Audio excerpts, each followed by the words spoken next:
this pattern, we're going to make this sweatshirt, or actually the hoodie off the sweatshirt, this pattern. So this is a Burda pattern 6315. It comes in sizes 8 to 18. It's all on the front sheet here.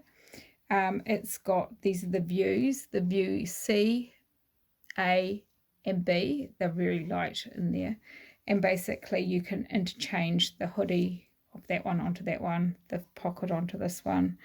You could have, this one hasn't got cuffs or a band at the bottom, so that one's ideal if you don't have any matching ribs.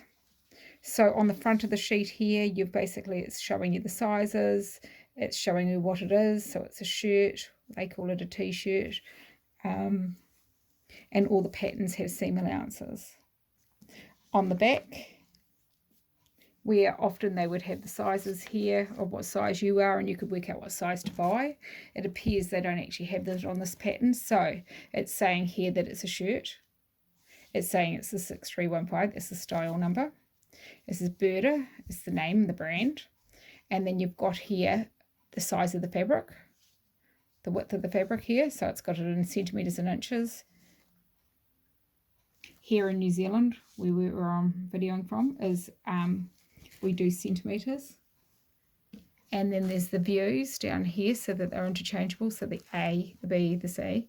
And I think that they're basically saying I, so that's saying the front, the different styles that you can interchange them. So basically here we've got this on the front. These are your notions. This is saying that you need a cord. Ideally you need a twin needle setup, but I don't think you really need it. You don't have to have it. And a sweatshirting fabric here. So you also need here in English, it says you need sweatshirting, you need a knit band and rib. So opening up the envelope, you get inside this packet here, you're getting a guide sheet. This guide sheet tells you how to make it. So looking here, there's 3 styles again. It's telling you here how to make it. It's 2 sides to the sheet, or step by step of how to make this.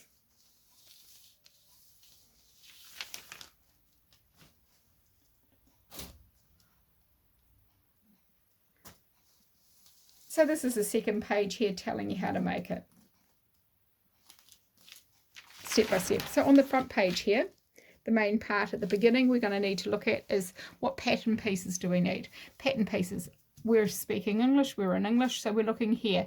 View A needs all these pieces here. It's saying here you need number 1 to 11. So you need from the upper right front to the band in the sleeve. So this one's a bit more complicated here, as you can see on the picture. It needs more pieces. B, however, is a little bit plainer and it's got that pocket. So there's less pieces here. So band, you'd need number 10 to number 17. And so the difference here you've got in C. C, you need these 4 pieces. So you need the front, the back, the front, the back, and the sleeve, and the collar. And this is what's reflected over here. And C, it says C in there. So C, it's saying you need number 12, 13, 14, and 18. It also tells you here how to prepare your pattern pieces. So it's saying here exactly what I've just said. So for A, you need 1 to 11. B, you need 10 to 17. C, you need 14 to 18. It's telling you here how to alter, shorten and lengthen the pattern pieces. And all these pattern pieces have seam allowances on them. Right, so inside the envelope, you get 2 sheets of paper. All these need to be cut out, all these pattern pieces. There you are. There you've got the Burda style written all over them. Each pattern piece has a number on it. So it comes in a number. This is 10. This is the band, waistband. It's for A and B. You need 2 of them. It says you've got the seam allowances included, and this is your style number again. It's saying it's a 1.5 centimetre seam or 5/8 an inch. It's got here that it's on the fold. You've got to be careful because saying that's the fold in the middle here, but is there another fold? It doesn't say so. No, not that I can see at this point in time. It's saying put it on the straight of grain. So this would be the stretch across here. So this would stretch that way across. So this is the band that's going around the bottom of your jumper like this here. So that's where the stretch would be across there. So that's why they're saying it up there like that. Right, so let's go to this piece here. We're working out what size we are.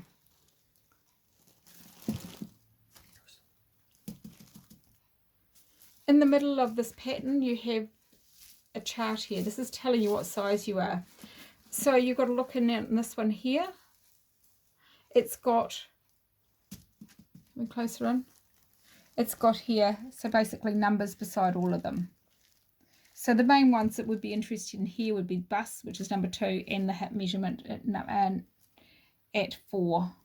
Maybe the length to see how tall you are. Maybe if you're extra tall, that might be a bit more important, but most of it would be just number 2 and 4 for the sake of a sweatshirt. So we come up here to number 2.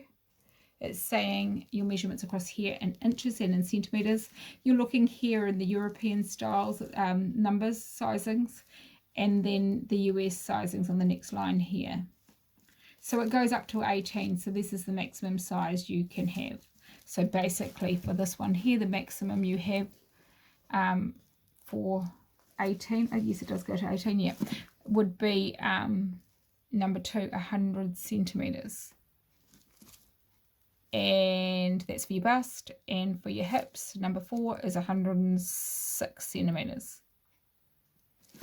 Anyway, so now's the time for you to alter the pattern. If you want to alter it, you basically need to cut out the pieces, work out what pieces you need.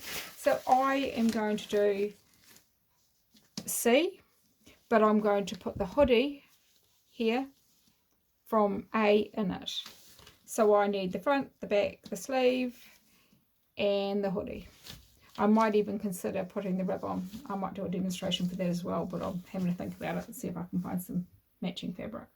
So I need, for C, I need the front, I need 12, 13, 14, and I'm not going to use that one. I'm going to use the collar here, the neckband, the hoodie, sorry, should I say, and the hoodie is centerpiece, so I need the centerpiece, so I need 8 and 9.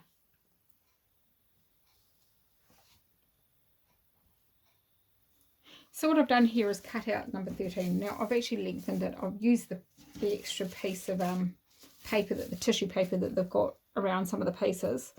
And now's a really good time to add a bit more, because I want to add a little bit for the hips here. Add a bit more on now before you cut it out, because effectively it's easier to do it while you've got the little gaps in between the patterns and make the most of it, so you don't have to stick it all on. So I've added more length.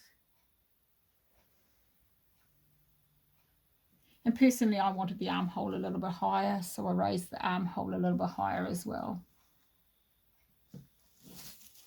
So I'm going to cut out the rest of the pattern pieces and come back to you when I'm ready to pin it on.